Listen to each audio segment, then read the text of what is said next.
Hello everyone, நான் Madan Gowri and hello my dear MG squad. இன்னும் 6 நாள் டைம் தான் இருக்குது. அதுக்குள்ள ஈரான் நாங்க சொல்றது எல்லாத்தையும் கேட்டுக்கிட்டு எங்களோட டீலுக்கெல்லாம் ஒத்து வரலைனால் 6 நாள்ல ஈரானை கம்ப்ளீட்டா அழிச்சிருவோம். ஈரான் சொல்றதுக்கு ஒரு நாடே இருக்காது. ஈரானோட கார்கோ ஐலாண்டா இருக்கட்டும், ஈரானோட பவர் பிளான்ட்ஸா இருக்கட்டும், ஈரான் அப்படின்னு அவங்க எதை சொல்றாங்களோ அது எல்லாத்தையுமே நாங்க அழிச்சிருவோம் அப்படின்னு சொல்லிட்டு ட்ரம்ப் ஃபியூ மினிட்ஸ்க்கு முன்னாடி, இந்த வீடியோ எடுக்கிறதுக்கு சில நொடிகளுக்கு முன்னாடி ஒரு ட்வீட்டை ட்ரம்ப் போட்டிருக்காரு. அண்ட் இன்னைக்கு வீடியோல ட்ரம்ப் எதை பத்தி பேசுறாருன்னு நம்ம எல்லாருக்கும் லைட்டா ஒரு கெஸ் இருக்கும். Is it becoming nuclear? அணு சக்தியை பத்தி பேச ஆரம்பிக்கிறாங்களா? இதுவரைக்கும் உலகத்துல ஒரே ஒரு நாடு தான் இன்னொரு நாடு மேல அணு ஆயுதத்தை யூஸ் பண்ணிருக்குது. And that is on Japan. Hiroshima, Nagasaki. இந்த ரெண்டு பேர்கள் நம்ம யாருமே மறக்க முடியாது. ஒரு போர்ல அமெரிக்கா ஜெயிக்கிறதுக்கு எந்த எக்ஸ்ட்ரீம் போவாங்கங்கறத 1940ஸ்ல உலகமே பார்த்துச்சு. இப்போ மறுபடியும் ட்ரம்ப் மாதிரி ஒரு ஆள் பிரசிடென்ட்டா இருக்கிறப்போ ட்ரம்ப் பேசக்கூடிய வார்த்தைகள் எல்லாத்தையும் நம்ம உத்து கவனிக்க வேண்டியது இருக்குது. அதுல எப்போ பொய் பேசுறாரு, எப்போ உண்மை பேசுறாருன்னு நம்மளுக்கு குழப்பமா இருந்தாலும் அவர் சொல்லக்கூடிய வார்த்தைகள், சில வார்த்தைகளுக்கு ரொம்ப பெரிய பவர் இருக்குது. அதுல ஒண்ணுதான் ஈரானை உருதடியாம அழிச்சிருவேன், ஈரான்ங்கிற ஒரு நாடே இருக்காதுங்கிற ஒரு சொல். ட்ரம்ப் எதை மீன் பண்றாரு அப்படிங்கறத இன்னைக்கு வீடியோல பார்க்கறதோட சேர்த்து உலகத்துல கொஞ்சம் கொஞ்சமா அமெரிக்காவுக்கு எதிரான குரல் அதிகமாயிட்டே இருக்குது. யுஎஸ்க்கு எதிரான குரல் அதிகமாயிட்டு இருக்குது. And it's not normal. யுஎஸோட பேஸ் இருக்கக்கூடிய டர்க்கிலே நேத்திக்கு பாத்தீங்கன்னா ஒரு மிகப்பெரிய ப்ரொடெஸ்ட். அவங்க என்ன சொல்றாங்கன்னு பாத்தீங்கன்னா, டர்க்கில இருக்கக்கூடிய பொதுமக்கள், கவர்மெண்ட் இல்ல, பொதுமக்கள் ரோட்டுக்கு இந்த இடத்துல அமெரிக்காவுக்கும் இஸ்ரேலுக்கு என்னடா வேலை, கிளம்பி உங்க ஊருக்கு போங்கடான்னு சொல்லி டர்க்கில பெரிய ப்ரொடெஸ்ட் நடந்திருக்குது. அண்ட் இஸ்ரேலுக்குள்ள பாத்தீங்கன்னா அமெரிக்காவுக்கும் இஸ்ரேலுக்குமே ஒரு பாயிண்ட்ல ஒரு சின்ன இஷ்யூ வர வாய்ப்பு இருக்குது.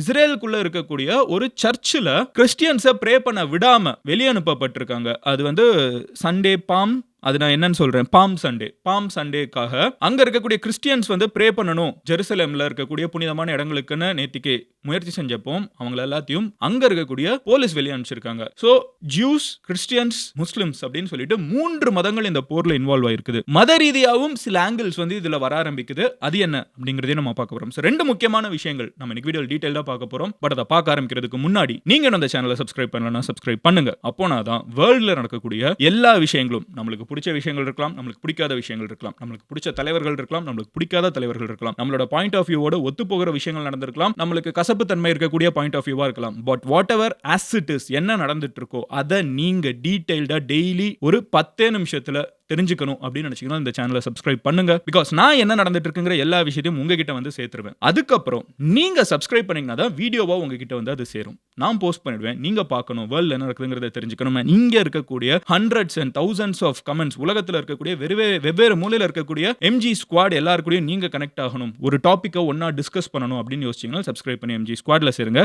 எனிவே என்ன நடந்துட்டு இருக்குங்கிறத உங்ககிட்ட எக்ஸ்பிளைன் பண்ண ஆரம்பிக்கிறேன். முதல் விஷயம் என்ன அப்படின்னு பாத்தீங்கன்னா, டொனால்டு ஜே ட்ரம்போட ட்வீட்ல இருந்தே ஆரம்பிச்சிருவோம். அவர் என்ன சொல்லி இந்த ஃபியூ மினிட்ஸ்க்கு முன்னாடி நடந்த ஒரு மிகப்பெரிய எஸ்கலேஷன் என்ன அப்படிங்கறத சொல்ல ஆரம்பிச்சிடுறேன். ஃபர்ஸ்ட் என்ன சொல்றாருன்னு பாத்தீங்கன்னா, the United States of America is in serious discussion with a new and more reasonable regime to end our military operations Iran. அவர் என்ன சொல்றாருன்னு பாத்தீங்கன்னா, ஈரான்ல ஒரு புதிய ஆட்சிக்கு நாங்க ஒரு முக்கியமான டிஸ்கஷன்ஸ்ல ஈரான்ல இருந்துட்டு இருக்கோம். ஒரு புதிய ஆட்சி அங்க வரப்போகுது, நியூ ரெஜிம், புதிய ஆட்சி அங்க வரப்போகுது, புதிய அரசாங்கம் வரப்போகுது. அவங்க ரொம்ப ரீசனபிளா இருப்பாங்க. அதாவது அமெரிக்கா சொல்றதுக்கு ஈக்குவலா கொஞ்சம் லாஜிக்கலா பேசுவாங்க அப்படின்னு ட்ரம்ப் சொல்றாரு. அவரோட பாயிண்ட் ஆஃப் வியூ மட்டும் சொல்றேன். சோ அவங்க ரீசனபிளா ஒரு புது அரசாங்கத்தை உருவாக்குறதுக்கான பேச்சுவார்த்தைகள் போயிட்டு இருக்குது. அண்ட் இந்த பேச்சுவார்த்தையை நடத்திட்டு இருக்குது யாருன்னு பாத்தீங்கன்னா பாகிஸ்தான். ஓகேவா? எனிவே போயிட்டு இருக்குது. Great progress has been made. But நல்ல ப்ராக்ரஸ் போயிட்டு இருக்குது. பட் ஒருவேளை for any reason a deal is not shortly reached, ஒருவேளை ஏதோ ஒரு பிரச்சனைனால, சில தடங்கள்னால ஒரு டீல் எங்களால ரீச் பண்ண முடியல, அதாவது ரெண்டு பேரும் அக்ரி பண்ற மாதிரி டேர்ம்ஸ் ரீச் பண்ண முடியவில்லைனால், which it probably will be, and if the Hormuz Strait is not immediately open for business, அந்த டீல் எங்களால ரீச் பண்ண முடியாம எங்களால ஸ்ட்ரெயிட் ஆஃப் ஹோர்முஸையும் ஓபன் பண்ணி விட முடியாம இருந்துச்சுனால், அதாவது இந்த டீலை அவங்க மேக் பண்றதே எதுக்குன்னு பாத்தீங்கன்னா, சீக்கிரமா ஈரானுக்கும் அமெரிக்காவும் இருக்கிற போர் நிறுத்தணும். அந்த போர் நின்ன உடனே ஸ்ட்ரெயிட் ஆஃப் ஹோர்முஸ் திறந்து விடப்படணும். ஸ்ட்ரெயிட் ஆஃப் ஹோர்முஸ் திறந்து விடுறதுக்கு ஏன் ட்ரம்ப் இவ்வளவு ஆர்வமா இருக்காரு? இந்திய மக்களுக்கு கேஸ் விலை ஏறுறது, பெட்ரோல் விலை ஏறுறது மேல ட்ரம்ப்புக்கு அவ்வளவு அக்கறை இருக்கான்னு கேட்டீங்கன்னா, அது ஒரு மேட்டரா அவர் மைண்ட்ல வருமான்னு கூட எனக்கு தெரியல. அவரோட மேஜர் கன்சர்ன் என்னன்னு பாத்தீங்கன்னா, அவரோட ஃப்ரெண்ட்ஸ் இந்த அரப் கண்ட்ரீஸ் எல்லாம் இருக்காங்கல்ல, அவங்களால பிசினஸ் பண்ண முடியறது கிடையாது. ஏன்னா அவங்களோட பெட்ரோல் டீசலை இந்தியா வாங்குற மாதிரி உலகத்தில் இருக்கக்கூடிய ஏகப்பட்ட கண்ட்ரீஸ் வாங்கிட்டு இருக்குது.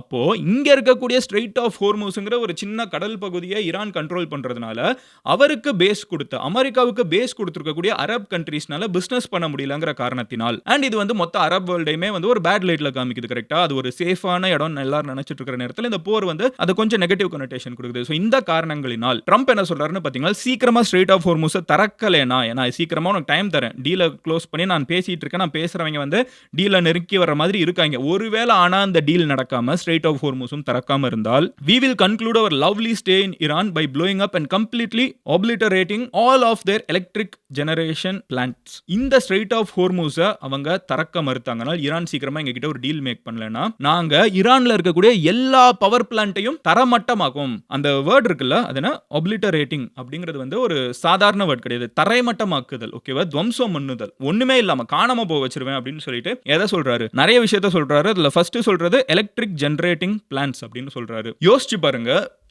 ஒரு செகண்ட்ல உங்க வீட்டில் வந்து கரண்ட் கிடையாது அண்ட் கரண்ட் மறுபடியும் வரப்போறது கிடையாது. இன்னைக்கு இல்ல, நாளைக்கும் வராது, நாளை கழிச்சும் வராது, ஏன் பல மாசங்களுக்கு வராது. உங்களுக்கு மட்டும் இல்ல, பக்கத்து வீட்டில் எலக்ட்ரிசிட்டி கிடையாது, எதிர் வீட்டில் கிடையாது, உங்க ஊர்ல கிடையாது, உங்களோட ஸ்டேட்ல கிடையாது, உங்க கண்ட்ரிலேயே எலக்ட்ரிசிட்டி இருக்காதுன்னு சொன்னா எப்படி இருக்கும்? நாளைக்கு வரப்போறது இல்லை, எப்போ வரும்னே தெரியாது. ஏன்னா எலக்ட்ரிசிட்டி ப்ரொடியூஸ் பண்ணக்கூடிய எல்லா பவர் பிளான்ட் ஜெனரேஷனுமே வந்து உடச்சு விட்டுருவோம் அப்படின்னு வந்து ட்ரம்ப் சொல்றாரு. இதெல்லாம் பில்ட் பண்றதுக்கு பல வருஷங்கள் ஆகும். ஒரு பவர் பிளான்ட்டையும் பில்ட் பண்றதுக்கு. அந்த பவர் பிளான்ட் எல்லாம் உடச்சு விட்டுறது வந்து லிட்டரலா ஒரு நாட்டோட முன்னேற்றத்தை ஒரு 50 வருஷத்துக்கு பின்னாடி தள்ளி விடக்கூடிய ஒரு விஷயம். பட் ட்ரம்ப் அதை பண்ணுவேங்கிறாரு. அதோட ஃபர்தரா என்ன சொல்றாருன்னு பாத்தீங்கன்னா, ஆயில் வெல்ஸ், அது போக ஈரானோட மிகப்பெரிய வளங்கள் இந்த மாதிரி அவங்க மறுபடியும் ரீபில்ட் பண்ணணும்னா அதுக்கு அவங்களுக்கு எங்க இருந்து காசு வரும்? எண்ணெய் கிணறுகள் மூலமா. கரெக்ட்டா? ஆயில், பெட்ரோல், டீசல் இதெல்லாம் ஈரானும் விக்கிறாங்க. எப்படி அரப் கண்ட்ரீஸ் விக்கிறாங்க, இவங்களும் விக்கிறாங்க. பட் இந்த ஆயில் ஃபேக்டரிஸ் எல்லாத்தையும் உடைச்சிட்டா மறுபடியும் அதை கட்டுறதுக்கு பல வருஷம் ஆகும். ஈரானை மறுபடியும் 50 வருஷம் பின்னாடி தள்ளி விடுற மாதிரி தான். அண்ட் அதோட நிறுத்தாம முக்கியமா என்ன சொல்றாருன்னு பாத்தீங்கன்னா, Kharg island and possibly all desalinisation plants which we have purposely not touched. That is, இது கூட ரெண்டு சேர்க்கிறார். கார்க் ஐலாண்ட். கார்க் ஐலாண்டை பத்தி நான் ஆல்ரெடி சொல்லியிருக்கேன். ஈரான் கடல் மட்டத்தோட இருக்கக்கூடிய ஒரு நாடு, நிறைய ஆயில் ப்ரொடியூஸ் பண்றாங்க. அதனால கப்பல்கள் வந்து அவங்க கிட்ட வர முடியாது. ஏன்னா கடலுக்கும் லேண்டுக்கும் இருக்கிற டெப்த் வந்து கம்மியா இருக்குது. ஸோ பெரிய கப்பல்கள் வந்துச்சுன்னா தர தட்டிடும்.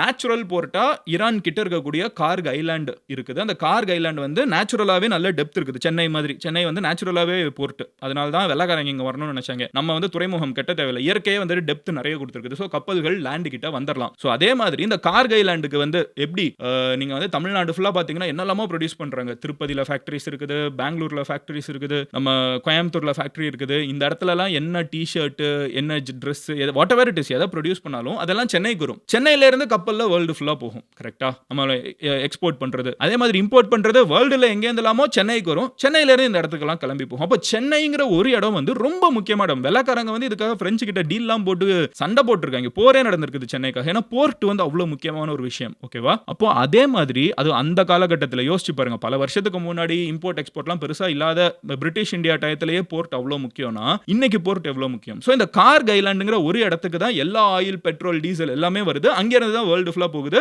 அதுதான் அவங்க சம்பாதிக்கிறதுக்கு இருக்கக்கூடிய பேக் போனே. ஓகேவா? ஈரானோட முக்கிய மைய புள்ளியே கார்க் ஐலாண்டு தான். அப்ப அமெரிக்கா ட்ரம்ப் என்ன சொல்றாருன்னு பாத்தீங்கன்னா, கார்க் ஐலாண்டையும் தரமட்டமாக்குவேன். அது கூட கடைசியில ஒரு ஃபினிஷிங் பாயிண்ட் என்ன சொல்றாருன்னு பாத்தீங்கன்னா, டீசாலினேஷன் பிளான்ட்ஸ்.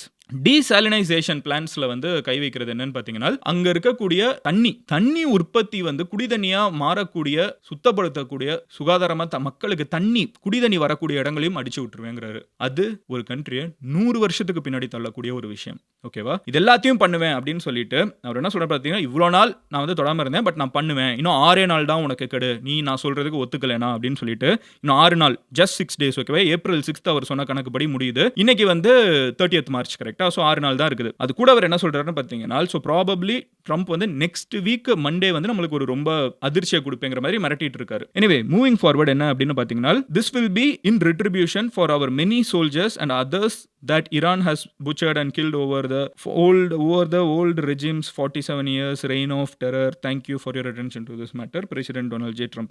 இது வந்து பேசிக்கா என் கூட டீல் போடலன்னா நான் இந்த இடத்த விட்டு கிளம்பணும். ஓகேவா? நான் கிளம்புறதுக்கு முன்னாடி ஆனா உன்னை ஒண்ணுமே இல்லாம அழிச்சிருவேன், உன் நாட்டை வந்து பல வருஷத்துக்கு பின்னாடி தள்ளிடுவேன் அப்படின்னு லிட்டரலா ஒரு நாட்டோட பிரசிடென்ட், உலகத்திலே இருக்கக்கூடிய மோஸ்ட் பவர்ஃபுல் பிரசிடென்ட் ஈரானை பார்த்து மிரட்டி இருக்காரு. ஓகேவா? இதான் நடந்திருக்குது. இதுக்கு அவர் என்ன சொல்றாருன்னு பாத்தீங்கன்னா, அவர் நியாயப்படுத்துறதுக்கு எனக்கு பல பேரை நீ கொன்னுட்டேன், அதுக்காக நான் இதை பண்றேன். பட் ஒரு தாக்குதல் இல்லாம பல பேரை கொன்னுட்டேனே சொல்லிட்டு இருக்காரு. இந்த போர் ஆரம்பிச்சதுல இருந்து இது வரைக்கும் ஈரான்ல எத்தனை பேர் இறந்திருக்காங்க, எத்தனை ஆயிரம் பேர் வீடுகள் இழந்திருக்காங்க, எத்தனை ஆயிரம் பேர் காயப்பட்டிருக்காங்க. அப்ப எல்லாத்துக்குமே எப்படி ஒரு இது நீ ஒன்னு சொல்லிட்டு அடிக்கிற, ஓகே கிளம்பி போயிடுற, முடிஞ்சுன்னு நினைக்கிறோம். மறுபடியும் அதே சொல்லிட்டு வந்து அடிக்கிற, சரி ஓகே போறோம். மறுபடியும் அதே சொல்லிட்டு அப்படியே வந்து இந்த போர் ஆரம்பிச்சு 2வது மாசம் இது 2வது மாசம் டெய்லி அடிச்சுக்கிட்டே இருக்க ட்ரம்ப். அதுக்கும் ஆனா அதே ஜஸ்டிஃபிகேஷனை கொடுக்குறாரு. எனிவே மூவிங் ஃபார்வர்ட் என்ன அப்படின்னு பாத்தீங்கன்னா, இவ்வளோ பெருசு ட்ரம்ப் மூச்சு முட்டை பேசியிருக்காருல்ல, பதிலுக்கு ஈரான் என்ன தெரியுமா சொல்லியிருக்காங்க, எங்க கூட யாருமே பேச்சுவார்த்தை நடத்தல அப்படின்னு டிஸ்மிஸ் பண்ணி விட்டாங்க. யோ பேச்சுவார்த்தை நடத்துறேன் அப்படின்னு நீ பாட்டுக்கு கேட்டுட்டே இருக்க, பாகிஸ்தான் உனக்கு தூது விடுறாங்க, அவங்க போய் பேசுறாங்கன்னு சொல்றேன், என்கிட்ட யாரும் பேசலையே, ஈரான் நான் இங்க தான் உட்கார்ந்துட்டு இருக்கேன், என்கிட்ட யாருமே பேசலைன்னு ஈரான் வந்து எங்க கூட பேச்சுவார்த்தையே நடத்தப்படவில்லை அப்படின்னு சொல்லிட்டு அவங்க அதை ரிஜெக்ட் பண்ணி விட்டுறாங்க. நீ என்ன பேச்சுவார்த்தை நடத்த 6 நாள் கிடையாது, கூட பேசவே இல்லை யாருமே,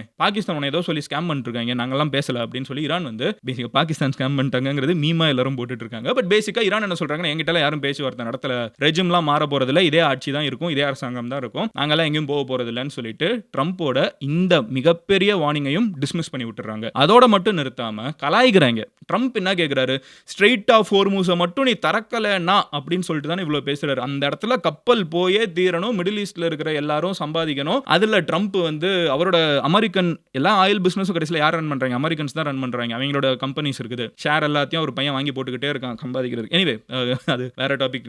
ஷேர் மார்க்கெட் நான் வந்து பேசாம ஒரு புது சேனல் ஆரம்பிக்கணும்னு நினைக்கிறேன், மதன் கௌரி எம்ஜி மணி அப்படின்னு சொல்லிட்டு ஏதாவது நம்ம ஒன்று ஆரம்பிச்சுடுவோம். நம்ம வந்து ஒரு share market MG finance whatever it is ஒன்று ஆரம்பிச்சுடுவோம், ஷேர் மார்க்கெட் பத்தி பேசலாம் போல. But coming back to topic, Trump என்ன பண்றாருன்னு பாத்தீங்கன்னா, இவ்வளவு மூச்சு முட்டை அவர் பேசினது இந்த ஸ்ட்ரெயிட் ஆஃப் ஹோர்முஸை பத்தி, அது திறந்து விடுங்க, அங்க பிசினஸ் ஓடணும், எல்லாருக்கும் ஆயில் சப்ளை இருக்கணும், எல்லாரும் சம்பாதிக்கணுங்கிறதான ட்ரம்போட ஒரே கோல். இப்போ அதுக்கு ஈரான் என்ன சொல்றாங்கன்னு பாத்தீங்கன்னா கலாய்க்கிறாங்க. எப்படின்னா, ஓகே ஸ்ட்ரெயிட் ஆஃப் ஹோர்முஸை திறந்தாச்சுப்பா, ஆனா 2 கப்பல் தான் போகும், சைனாவோட 2 கப்பல் தான் போகும்னு சொல்லி கலாய்க்கிறாங்க. இந்தியாவோட கப்பல் போகும், ஸ்ரீலங்காவோட கப்பல் போகும், எங்களோட ஃப்ரெண்ட்ஸோட கப்பலுக்கு மட்டும் நாங்கள் அலோவ் பண்ணுவோம். என்னப்பா ஓப்பன் தானே பண்ண, ஓப்பன் பண்ணிட்டேன், ஆனா யார் அனுப்பணுங்கிறதே என் டெசிஷன்ங்கிற மாதிரி பதிலுக்கு கலாய்க்க வரை செய்யறாங்க. இது போயிட்டு இருக்கிற அதே நேரத்தில் இன்னொரு சைடு ஒரு ஷாக்கிங்கான ஒரு டெவலப்மெண்ட் இருக்குது. இஸ்ரேலுக்குள்ள ஜெருசலேம் இருக்குது, இது நம்ம எல்லாருக்குமே தெரியும். இந்த ஜெருசலேம்ல இஸ்ரேல் ஆட்சி செஞ்சுட்டு இருக்கக்கூடிய நெதன்யாஹூ வந்து அங்க இருக்கக்கூடிய கத்தோலிக்ஸை சாமி கும்பிட விடாம ப்ரொடெஸ்ட் பண்றாரு, அவங்களை வந்து நிறுத்தி வைக்கிறாரு அப்படின்னு சொல்லிட்டு ஸ்பெயினோட பிரசிடென்ட் வந்து ஒரு ட்வீட் போட்டிருக்காரு. நல்லா கேட்டுக்கோங்க, ஸ்பெயினோட பிரசிடென்ட், அவர் மட்டும் இல்லாம கனடாவோட பிரசிடென்ட்டும் பேசியிருக்காரு. சோ இஸ்ரேல் அமெரிக்கா வந்து கிறிஸ்டியானிட்டி, இஸ்ரேல் வந்து ஜூஸ், அந்த ஃப்ரெண்ட்ஷிப்ல தான் இந்த போர் நடந்துட்டு இருக்குது. இந்த போர்ல இந்த ஃப்ரெண்ட்ஷிப் ஒரு முக்கியமான ஒரு விஷயம். அப்போ கிறிஸ்டியன் பெனிஃபிட் வந்து இஸ்ரேலுக்குள்ளேயும் பாதுகாக்கப்படணுங்கிறது ஒரு சொல்லப்படாத ஒரு அண்டர்ஸ்டாண்டிங், கரெக்டா? பட் அந்த நேரத்துல இஸ்ரேலுக்குள்ள ஜூஸ் மெஜாரிட்டி இருக்கிற இஸ்ரேல்ல கிறிஸ்டியன்ஸுக்கு வந்து ஒரு கொடுமை நடக்கப்படுது அப்படின்னு சொல்லிட்டு ஸ்பெயினோட பிரசிடென்ட் போஸ்ட், நான் யாரோ சொல்ல ஸ்பெயினோட பிரசிடென்ட் சொல்றத சொல்றேன், அவர் என்ன சொல்லியிருக்காருங்கிறத வாசிக்கிறேன். நெதன்யாஹூ, அதாவது இஸ்ரேலோட prime minister Netanyahu has prevented Catholics from celebrating Palm Sunday in Jerusalem's holy places. ஜெருசலேத்தில் இருக்கக்கூடிய புனிதமான தலங்களில் பாம் சண்டே செலிப்ரேட் பண்றத நெதன்யாஹூ இஸ்ரேலோட பிரைம் மினிஸ்டர் வந்து நிறுத்தி வைக்கிறாரு. வித்தவுட் எனி எக்ஸ்பிளனேஷன், காரணமும் சொல்ல மாட்டேங்கிறாரு. வித்தவுட் ரீசன்ஸ் ஆர் மோட்டிவ்ஸ், இதுக்கான என்ன காரணம் எதுவுமே ஐடியாவே கிடையாது. From the government of Spain, அரசாங்கம், ஸ்பெயினோட அரசாங்கமா, we condemn this unjustified attack on religious freedom. இஸ்ரேலுக்குள்ள இருக்கக்கூடிய கிறிஸ்டியன்ஸுக்கு ஏற்படக்கூடிய அவங்களோட மத சுதந்திரத்துக்கு ஏற்படக்கூடிய தாக்குதலை நாங்க வந்து கண்டிக்கிறோம். அது போக demand that Israel respects the diversity of believes and international law. உலகத்தில் இருக்கக்கூடிய பல நம்பிக்கைகளையும் பல மதங்களையும் அதே மாதிரி இன்டர்நேஷனல் சட்டங்களையும் மதிக்கணும்னு நாங்க எம்பசைஸ் பண்றோம். Because without tolerance coexisting is impossible. Jews கிறிஸ்டியன்ஸோட எக்ஸிஸ்டன்ஸை அக்செப்ட் பண்ணணும் இஸ்ரேலுக்குள்ள, இல்லனா எப்படி நம்ம ஒண்ணா வாழ முடியும் அப்படின்னு சொல்லிட்டு ஸ்பெயின் கவர்மெண்ட்டே கண்டம் பண்ணுதுன்னு சொல்லிட்டு ஸ்பெயின் பிரசிடென்ட் ஒரு ட்வீட் போட்டிருக்காரு. And it's not the only thing. ஃபர்தரா நான் சொல்றேன், கனடாவோட பிரைம் மினிஸ்டர் கார்னே அவருமே வந்து இஸ்ரேலை திட்டி விட்டுருக்காரு. I am disappointed with the decision by Israeli police to prevent the Latin patriarch of Jerusalem and Christian communities of the Holy Land from marking Palm Sunday at the Holy ஸ்பெலுக்ரே.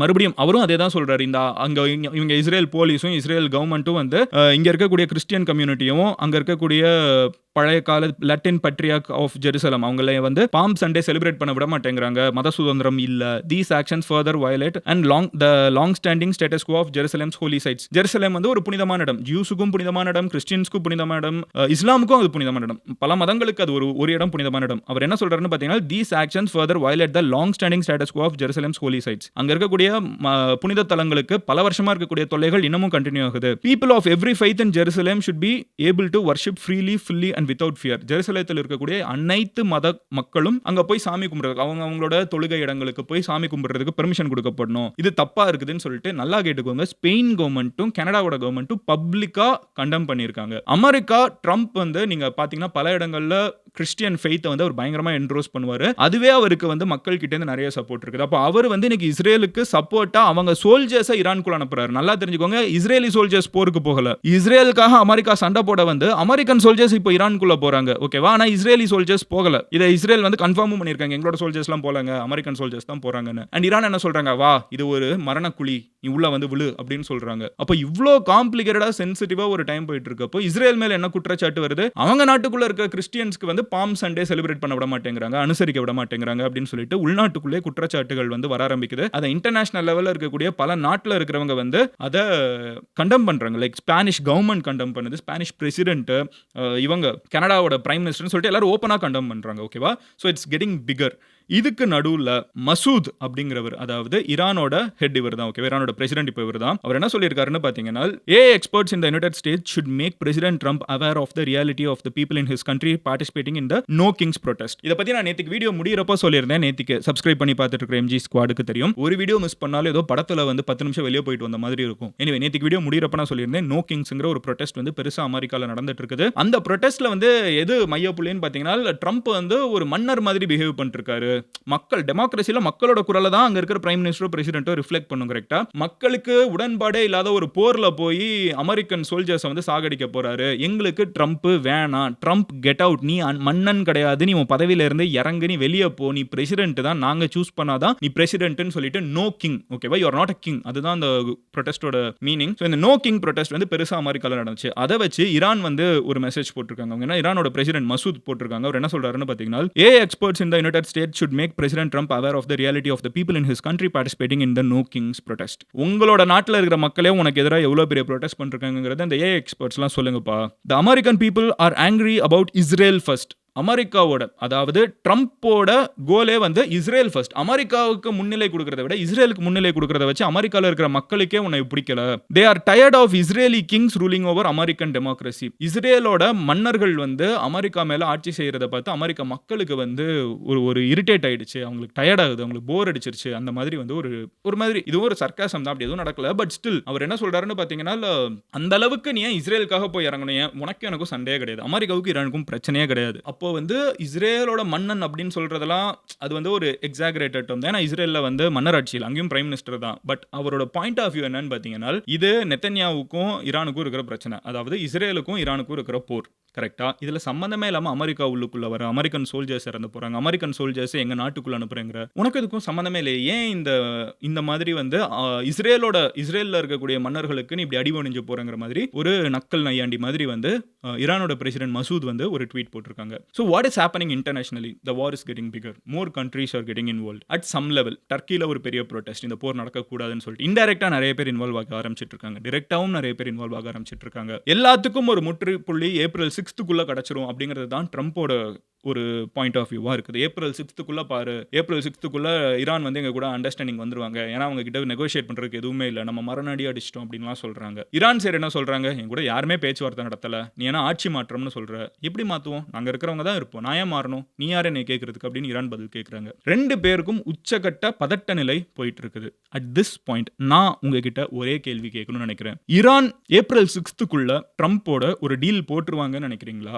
R April 6 வரைக்கும் அமெரிக்காவுக்கும் ஈரானுக்கும் இருக்கிற stand of continue ஆகி ஒரு தாக்குதல் நடத்தப்படும் நினைக்கிறீங்களா? April 6 will be a deciding factor. Yes or no? அது மறுபடியும் தள்ளி போகும், இன்னும் பெருசா நடக்கும், போர் வந்துடும், இன்னும் பெரிய போர் வரும். ஒரு ஏப்ரல் 6க்குள்ள இந்த போர் வந்து முடிஞ்சு போகும்னு நினைக்கிறீங்களா? உங்களோட ஒப்பீனியன் என்ன அப்படிங்கறத கமெண்ட் செக்ஷன்ல சொல்லுங்க. ஏன்னா ஒரே வாரத்துல நீங்க எப்படி இந்த போரை புரிஞ்சுக்கிறீங்க, இன்டர்நேஷனல் இருக்கக்கூடிய இந்த லீடர்ஸோட பாயிண்ட் ஆஃப் வியூவா அவங்களோட மைண்ட் நீங்க எப்படி புரிஞ்சுக்கிறீங்கிறத இங்க கமெண்ட் செக்ஷன்ல டைம் கேப்சூல் மாதிரி நீங்க போடுற கமெண்ட் டைம் ஸ்டாம்போட இருக்க போகுது. அது திருப்பி வந்து பாக்குறப்ப நீங்க அப்பவே சொன்னீங்கிறத உங்களுக்கே நீங்க சொல்லிக்கலாம், உங்க ஃப்ரெண்ட்ஸ் கிட்ட காமிக்கலாம். And you can judge your self how you judge others. கரெக்டா? எனிவே, நாளைக்கு நான் உங்களோட வீடியோவில் பார்க்குறேன். அண்டில் தென் நீங்கள் கமெண்ட் செக்ஷனில் சொல்லுங்கள், ஏப்ரல் 6க்குள்ளே இந்த போர் முடிவுக்கு வருமா, ஆர் அதுக்கப்புறம் இந்த போர் பெருசாகுமா? உங்களோட பாயிண்ட் ஆஃப் வியூக்காக வெயிட் பண்ணிட்டு இருக்கேன். சப்ஸ்கிரைப் பண்ணாதவங்க சப்ஸ்கிரைப் பண்ணுங்கள். அப்போ நான் தான் அடுத்து மேக் பண்ண வீடியோஸ் எல்லாமே உங்களுக்கு யூடியூப் வந்து காமிக்கும். நீங்கள் என்னை பர்சனலாக ஃபாலோ பண்ணணும் அப்படின்னு நினச்சிங்கன்னா மதன் கௌரின்னு சொல்லிட்டு எந்த சோஷியல் மீடியாவினாலும் தேடுங்க. இன்ஸ்டாகிராம், ட்விட்டர், ஃபேஸ்புக், லிங்க்டின், ஒரு வெரிஃபைட் ப்ரொஃபைல் வரும். அதில் என் மூஞ்சி இருக்கும், அது நான் தான். நீங்கள் அங்கே ஃபாலோ பண்ணிக்கலாம், எனக்கு மெசேஜ் பண்ணலாம். I'll see you tomorrow. Love you all. Take care. Bye. Cheers MGs.